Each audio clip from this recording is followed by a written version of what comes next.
Hello, welcome है सभी का द नर्सिंग कॉन्सेप्ट में। मैं शुभम उपाध्याय आप सभी को आज 5 क्वेश्चन सोल्व करवाने वाला हूं। तो आइए वीडियो को शुरू करते हैं और वीडियो को एंड तक प्लीज देखना ना भूलें। पहला question, which of the following ECG finding indicate the presence of hypokalemia. मतलब इनमें से ईसीजी में वो कौन सी फाइंडिंग है जो कि हाइपोकैलेमिया को बताती है।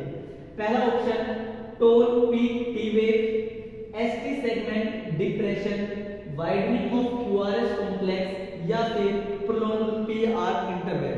तो क्वेश्चन ये पूछा गया कि एक पर्सन है, उसका ईसीजी करवाया गया, तो हाइपोकैलेमिया में आपको क्या देखने के लिए मिलेगा।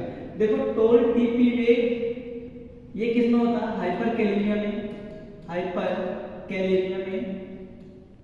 इसके अलावा वाइडनिंग ऑफ क्यूआरएस कॉम्प्लेक्स ये भी आप हाइपरकैलेमिया के ईसीजी में देखने के लिए आपको मिलेगा। इसके अलावा प्रोलॉन्ग्ड पीआर इंटरवल ये भी किसमें मिलेगा, हाइपरकैलेमिया में, हाइपरकैलेमिया में। बट एसटी सेगमेंट डिप्रेशन ये आपको किसमें मिलेगा, हाइपोकैलेमिया में।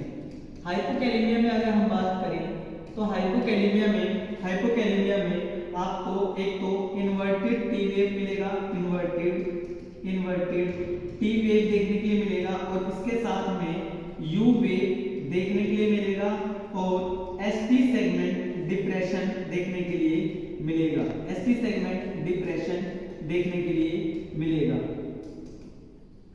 Next question, tall tented T wave and wide QRS are seen. तो tall T wave and wide QRS आपको देखने के लिए मिलेगा हाइपरकैलेमिया में। इसके अलावा the electrolyte disorder that is common in patient on insulin infusion. एक पेशेंट है जिसको इंसुलिन इन्फ्यूजन चल रहा है, तो उसमें कौन सा इलेक्ट्रोलाइट आपको देखने के लिए मिलेगा, हाइपोनेट्रीमिया, हाइपरनेट्रीमिया, हाइपोकैलेमिया या फिर हाइपरकैलेमिया। तो देखो, इंसुलिन जब भी पेशेंट को दिया जाता है तो ये दो काम करता है। इंसुलिन का जो एक्शन है वो दो होता है। एक होता है कि ये डिक्रीज कर देगा ब्लड ग्लूकोज को, एक तो ये डिक्रीज करता है ब्लड ग्लूकोज को, और दूसरा ये क्या करता है, हाइपोकैलेमिया, क्या करता है, हाइपोकैलेमिया। तो अब बताइए कि एक पेशेंट है, उसको इंसुलिन का इन्फ्यूजन चल रहा है, तो उसमें क्या देखने के लिए मिलेगा, हाइपोकैलेमिया। क्या देखने के लिए मिलेगा, hypokalemia. Blood should be stored at which temperature. Blood को कितने टेम्परेचर पर स्टोर करना चाहिए, at 2 to 6 degree Celsius, 200 degree Celsius room temperature, या 20 degree Celsius to 0 degree Celsius. तो ब्लड को हमेशा 2 से 6 डिग्री सेल्सियस पर स्टोर करना होता है। पीआरबीसी अगर पूछा जाए, पीआरबीसी, तो वो भी 2 से 6 डिग्री सेल्सियस पर। प्लेटलेट की अगर बात की जाए, प्लेटलेट की, तो ये स्टोर किया जाता है room temperature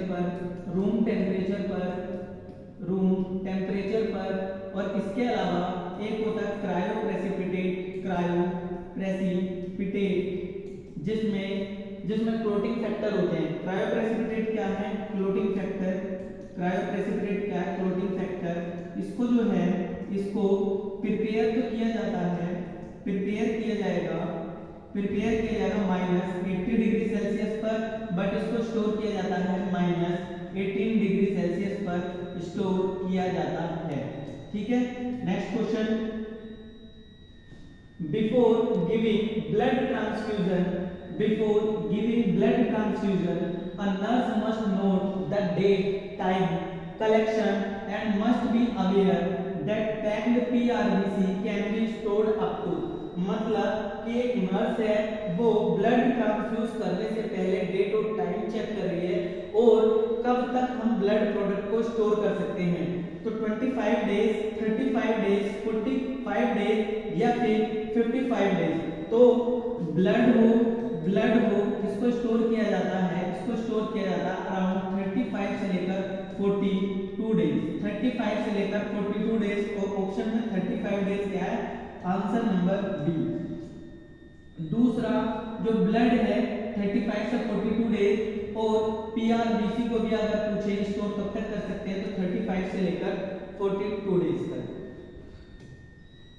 next question, a unit of blood contain how much amount of blood, मतलब अगर आप एक यूनिट ब्लड किसी भी इंसान को देते हैं तो कितना उसके अंदर ब्लड होगा, 100 ml, 200 ml, 300 ml या फिर 400 ml।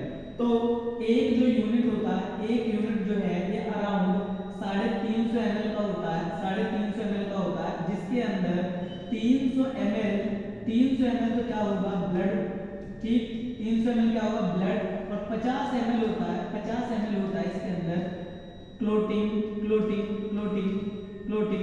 जिसको हम बोलते हैं एंटीकोएगुलेंट, इसको हम क्या बोलते हैं एंटी क्लोटिंग फैक्टर बोल दो, एंटी क्लोटिंग फैक्टर, ठीक है।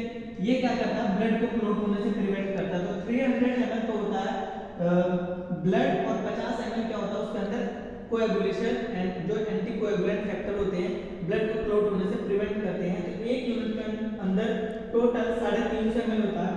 कई बार पूछ लिया जाता है कि ये बताइए आरडीपी, एक यूनिट जो आरडीपी है वो कितने ml का होता है, तो 50 ml का। एक यूनिट जो एसडीपी होता है ये अराउंड 300 ml का होता है। पूछ लिया जाता है कई बार एक यूनिट जो है डब्ल्यूबीसी ये कितना होता है, तो 200 ml, कितना होता है 200 ml, ये आपको पता होना चाहिए। एक यूनिट जो पीआरबीसी है, एक यूनिट पीआरबीसी ये भी अराउंड कितना होता है, तो ये भी अराउंड होता है 300 ml, ये भी कितना होगा 300 ml। तो इस क्वेश्चन का आंसर क्या हो गया 300 ml।